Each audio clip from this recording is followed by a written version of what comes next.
इस समय इंडिया में बिहार में इलेक्शन काफ़ी ज़ोरों शोरों पर चल रहा है और ज़ोरों शोरों पे चलने का आलम यह है कि नेता लोग अपनी मर्यादाएं भूल चुके हैं, सीमाएं सब कुछ भूल चुके हैं। कोई किसी को मुजरा करने को बोल रहा है, कोई किसी कैंडिडेट को वो नचनिया बोल रहा है, कोई किसी को अतिवादी चरमपंथी बोल रहा है। लेकिन इन सब के बाद जो दूसरा सबसे बड़ा रीज़न है वो है वादों का। बिहार में रोज़ नया नेता आता है, 50-60 वादे कर देता है।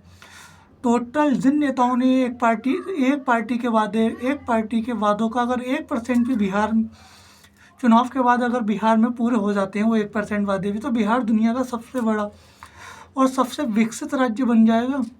भाई कोई तो 50 लाख करोड़ रुपए का पैकेज देने की बात कर रहा है, कोई कह रहा है कि हमें 50 लाख नौकरियां देंगे, ये देंगे।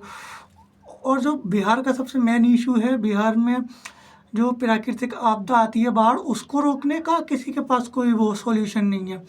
क्यों? वो नहीं, इन लोगों के पास सॉल्यूशन होगा और होगा भी तो ये पूरा नहीं करने की। आज जितनी भी पार्टियां ये बिहार की हितैषी बनी हुई हैं, इनसे कोई ये सवाल करे, भाई आपकी 50 साल बिहार में आप लोगों ने राज किया। 1990 में आप लोग भागलपुर दंगों के बाद कांग्रेस पार्टी बिहार से अपना बोझ बिस्तर समेटी। उसके बाद लालू यादव जी की पार्टी आई, वो 2005 तक बिहार पर राज की। उसके बाद नीतीश कुमार जी आए जो 2005 से लेकर अब तक है।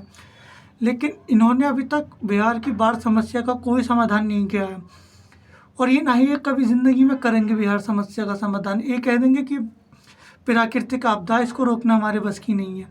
जापान ने रोका, नीदरलैंड ने रोका, दक्षिण कोरिया ने रोका और सिंगापुर, काफ़ी देश हैं जिन्होंने बाढ़ को रोका है और रोकने के प्रोजेक्ट बनाए हैं।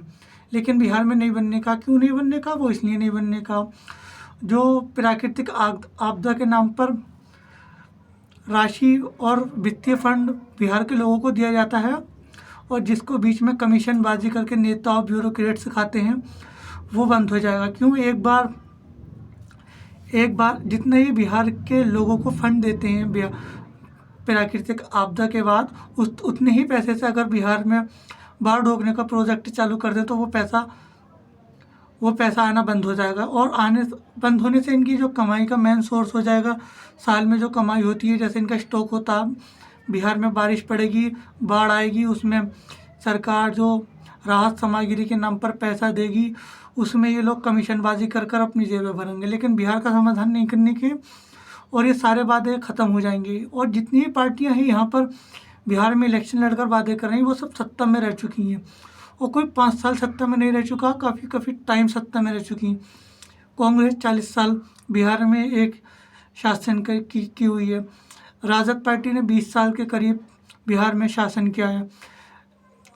नीतीश कुमार जी ने भी 20 साल होगा उनको शासन करते हुए।